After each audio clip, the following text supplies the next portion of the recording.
Bienvenidos a esta segunda temporada de Camino al Universo. En esta temporada vamos a estar discutiendo acerca de temas de aspectos sociales muy importantes para que podamos desarrollarnos en una mejor sociedad. Y en el día de hoy vamos a comenzar con una discusión acerca de un tema que ha acaparado los titulares de nuestro país, el tema de la violencia de género.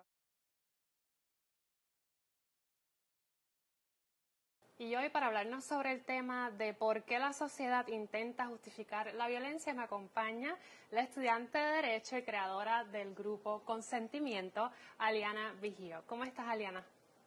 Hola, Estefanía, súper bien, gracias por la invitación.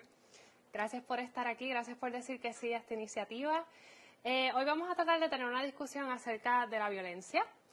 Y quiero comenzar por la gran noticia que tenemos aquí en Puerto Rico. Ha habido una declaración del estado de emergencia, acoso de la violencia de género. ¿Qué va a ser diferente ahora que se ha decretado ese estado de emergencia, que quizás anteriormente las agencias encargadas de tratar ese tipo de casos de violencia de género no podían hacer antes? Bueno, pues yo creo que primeramente esta declaración se le debería acuñar directamente a la colectiva feminista en construcción, que estuvieron 2 años y 2 meses movilizando al pueblo entero y poniendo esto como en el ojo público y poniendo al gobernador de Puerto Rico en una posición de que tenía que atender estos asuntos.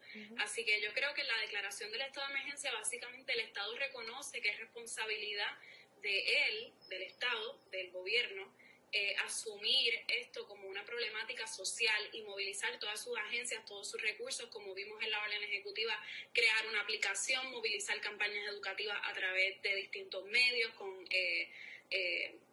enlaces con entidades privadas. Así que yo creo que eso es bien importante, porque si el Estado no lo reconoce como su responsabilidad, pues cada cual hacer lo que pueda, y las organizaciones ya estaban que no daban abasto, organizaciones como Proyecto Matria, Paz para la Mujer. Así que yo creo que es un excelente paso, y nuevamente agradecida con las compañeras feministas que estuvieron en la calle sin cesar por 2 años y 2 meses. Aliana, cuando hablamos de violencia, yo entiendo que vivimos en una sociedad aquí en Puerto Rico en donde hemos aprendido a percibir la violencia como una estrategia de resolución de conflictos. No sé si piensas tú de la misma manera, pero si es el caso, ¿cuáles son los factores que tú entiendes han contribuido a que esto sea así y qué podemos hacer para cambiarlo? Pues yo creo que realmente no es una problemática única de Puerto Rico. Sí vivimos en un país violento, como nos recordaba la senadora Ana Irma Rivera Lacén hace unos días en el debate en la legislatura, y yo creo que debemos empezar por reconocer eso, ¿verdad? Hay distintos tipos de violencia, se manifiestan de distintas formas, nacen de distintas maneras, y es una problemática social. El problema, diría yo, pues que a través de un poco de nuestra cultura, de la música, se ha romantizado como si esa es la única manera. También está muy arraigado a lo que es la masculinidad. Vemos que a través de los medios y las percepciones de lo que es ser un hombre, pues el hombre es este macho que se para bien fuerte y te grita o tiene un conflicto físico contigo para resolver, que realmente no resuelve mucho. Así que yo creo que la violencia un poco, y la toxicidad y el no tratarnos como debemos y con la dignidad que merecemos todos, un poco se ha normalizado y se ha romantizado como así es que somos, y no se puede hacer más nada. Así que yo creo que para tratarlo, primero tenemos que hacer lo que nuevamente nos dijo la senadora hace poco, que lo dijo magistralmente: ponerle apellido a la violencia. Si hay violencia de género, si hay violencia contra los niños, si hay violencia contra los ancianos, identificarlas y movilizarnos para tratarlas, porque las personas no nacen violentas. Claro. La sociedad como está ubicada, como está arreglada, la economía también juega un papel fundamental en la desesperación de las personas y en crear ambientes que lo que único se ve como la escapatoria es la violencia. La desvalorización de la víctima, ¿verdad? De la persona violentada, implica también que la víctima pues merece este abuso. Yo entiendo que en muchas ocasiones eso es lo que tenemos atrás cuando decimos, ok, vamos a justificar la violencia. ¿Qué me puedes comentar al respecto? Un poco ya, ¿verdad?, especificando lo que es la violencia de género y cuando hablamos de las mujeres como víctimas. Pues yo creo que realmente hemos, como sociedad, eso mismo que acabas de decir, creado justificaciones para entender cosas que a veces se hacen muy difíciles de entender porque son bien dolorosas. Entonces, ¿cómo entendemos el que un hombre haya asesinado a su pareja de años y la haya tirado por un barranco. ¿Cómo asimilamos eso como sociedad? Y históricamente, porque vivimos en una sociedad machista, porque las mujeres tienen ciertos roles y ciertas maneras que se deberían comportar para no ser castigadas, justificamos eso y entendemos como algo ella debe haber tenido que haber hecho para que eso ocurriera.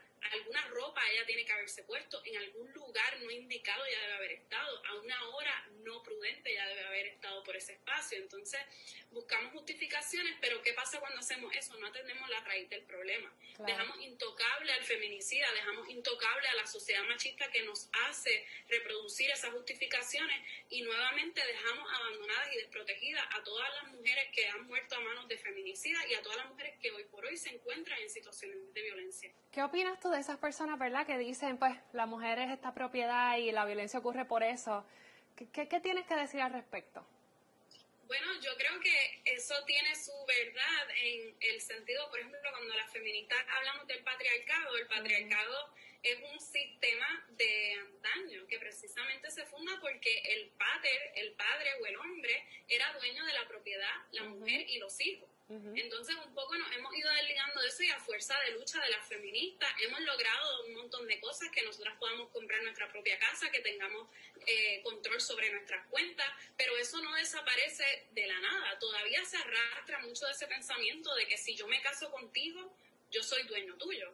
Y como estaban recordando la senadora María de Lourdes y la senadora Nailma Rivera Lacén hace poco, en nuestras leyes, en todo lo que nos regía, incluso se veía adentrado cómo se protegía esa dinámica de que el hombre, el esposo, era dueño de su esposa, podía violarla, podía controlar absolutamente todo lo que ella hiciera. Así que yo creo que tenemos que entender que como sociedad necesitamos educación, educación con perspectiva de género para entender que esa no es la forma de relacionarnos y no son lo que queremos arrastrar para el futuro. Si seguimos hablando de maneras en que justificamos la violencia en general, violencia de género, violencia en general, en muchas ocasiones decimos que esto son acciones de personas que están inestables emocional y mentalmente. Y un poco para desviarnos, ¿verdad?, de lo que es la violencia de género, pues sabemos que hemos tenido casos recientes en donde se ha visto el abuso y la violencia en relaciones donde pudiéramos decir a una igualdad de clase social, una igualdad de género, una igualdad de educación. Y voy por aquí porque quiero llevarlo un poco al aspecto de la salud mental y quiero saber qué tú opinas acerca de extender la conversación más allá de la perspectiva de género para incluir la salud mental y emocional como una fuente que a mi entender tiene mucho que ver cuando estamos hablando de los casos de violencia. Bueno, creo que, ¿verdad?, depende de la violencia que estés hablando, porque nuevamente ponerle apellido, porque una persona que tenga debilidad en su salud emocional y mental por cuestiones de género, pues no es lo mismo que lo tenga por cuestiones de no haber tenido acceso a la educación o no haber tenido acceso a los recursos básicos para cubrir sus necesidades. Así que yo diría, por lo menos en la cuestión de género, por ejemplo, empezar con la educación con perspectiva de género también reconoce la importancia de construir masculinidades tóxicas que no permiten tener una salud mental y emocional saludable, porque, por ejemplo, si venimos criando a los niños y niñas con que estos son tus roles y los nenes no lloran y los nenes no pueden expresar sentimientos y tú no puedes tener vínculos afectivos con tus amigos varones porque eso se ve visto mal o se ve visto como si fuera una tendencia a una relación homosexual, que para mí es impensable que estemos tan a temprana edad acuñándole eso a los niños, pero eso es lo que hemos hecho desde siempre. Entonces ahí ya vamos trastocando la salud mental y emocional de miles y miles de jóvenes puertorriqueños que después están en estas situaciones y se ven desprotegidos y no saben cómo reaccionar. Así que la educación con perspectiva de género en ese tema en específico sí presenta nuevas oportunidades de ser y estar sin que las personas te vayan a juzgar, sin que las personas te vayan a violentar por ser lo que quieres ser. Estuve leyendo acerca de consentimiento, ¿verdad?, esta iniciativa que tienes con una de tus compañeras y me llama mucho la atención porque cuando estuve compitiendo en el certamen el año pasado, mi pregunta final, la famosa pregunta final, fue precisamente cuáles eran los factores que yo entendía contribuían a la violencia contra la mujer y qué pudiéramos hacer para mejorarla. Y yo contesté algo por la línea de que habíamos pues naturalizado unos ciertos comportamientos que han surgido a ser muy dañinos para las mujeres y que necesitamos la educación. Y cuando hablamos de educación hablamos de este concepto de vamos a aprender algo de lo cual no sabemos. Pero sin embargo, yo creo que lo hace diferente cuando tratamos de educarnos acerca de la violencia de género es que, como bien dicen en tu descripción de consentimiento, vamos a educarnos acerca de algo que ya conocemos y vamos a tratar de desaprenderlo. Exacto. Entonces, sí, y yo creo que eso es difícil, ajá, porque realmente tú estás rompiendo con todo lo que tal vez algún día te dijeron correcto. O sea, exacto. más, por ejemplo, yo me crié muy católica y pues de pronto cuando uno entra a estos espacios se encuentra con qué es lo correcto. Claro. Y como seres humanos, pues muchas veces intentamos irnos a lo blanco y negro. Esto está bien o esto está mal. Y realmente no, vivimos en un mundo muy diverso y hay muchas cosas que nos enseñaron que a lo largo de nuestra vida nos damos cuenta que no funcionan.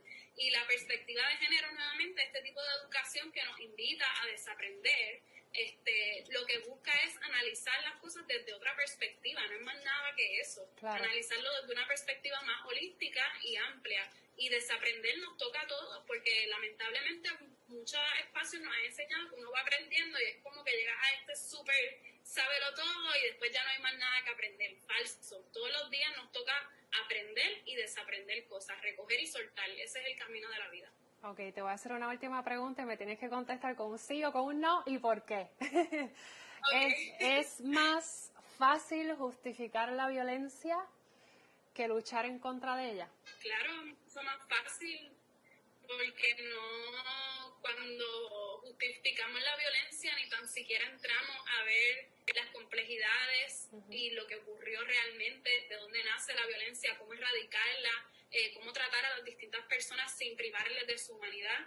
Así que yo creo que es mucho más fácil buscar alguna justificación y seguir andando y entender como que no es problema tuyo, pero vivimos en una sociedad donde coexisten muchas diversidades de personas y no podemos seguir haciéndonos los indiferentes ni haciendo silencio, porque mientras eso pasa muchas personas mueren, viven en situaciones precarias y yo creo que como sociedad tenemos que empezar a dejar el individualismo a un lado y empezar a trabajar para erradicar la violencia. No tienes que hacer algo súper mega grande, no tienes que crear una organización, pero con empezar a tener conversaciones clave en la mesa de comer con tu familia, poder darle el caballito a las personas que estén haciendo comentarios violentos que puedan al final del día terminar en violencia física. Yo creo que es un lugar perfecto para comenzar y deberíamos asumirlo como responsabilidad todos los puertorriqueños y puertorriqueñas. Muchísimas gracias, Aliana, por tu tiempo, por tu luz, por tu información y sobre todo por invitarnos a aprender a desaprender. Claro que sí, gracias a ti, mucho éxito. Gracias.